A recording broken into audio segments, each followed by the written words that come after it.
সেখানে একটা ক্ষোভের বহিঃপ্রকাশ আমরা দেখেছি।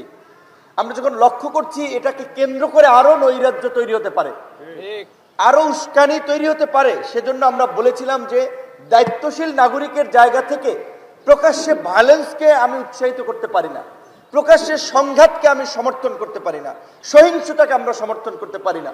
আজকে এক জায়গায় আগুন লাগবে, সেই আগুন অন্য জায়গায় এসে পড়বে না। সেই আগুনটা যে আমার ঘরেও আসতে পারে সেটা কি সংশয় নাই? এই যে ধানমন্ডি 32 থেকে ঢাকার বাইরে আরো বিভিন্ন জায়গায় চললো, এবং এইটা করতে গিয়ে আবার কিছু মানুষ যারা ধরেন রাগে ক্ষোভে এই ফাঁসিবাদের প্রতি ঘৃণা প্রকাশে সেখানে গিয়েছিল, তারা অনেক আহত হয়েছে। দুই এক জায়গায় আবার মানে দেখা যায় মারামারি লেগে গেছে।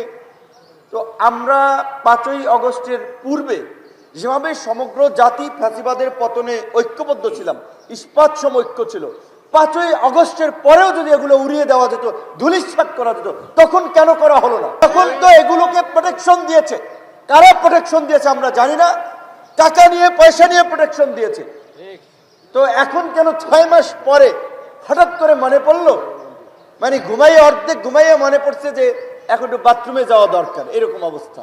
এই অভ্যুত্থানের চেতনাকে বিক্রি করে কেউ দল করব, কেউ দখলবাজি করব, চাঁদাবাজি করব, ক্ষমতায় যাব, এইটা তো অভ্যুত্থান আগে জনগণকে আমরা বলি নাই। 6 মাসে কি সংস্কার হয়েছে?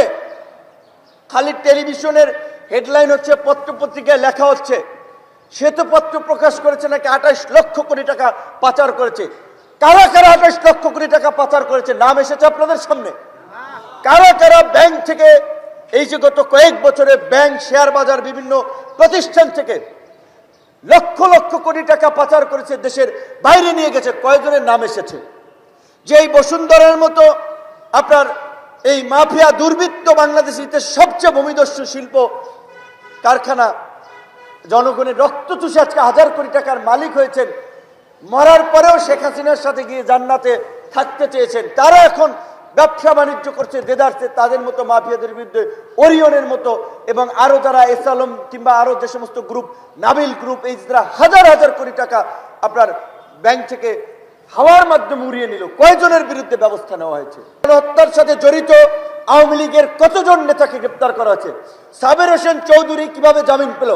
আনোয়ার হোসেন মঞ্জুরা কিভাবে জেলে না গিয়ে বের হয়ে গেল? প্রশ্ন করেন।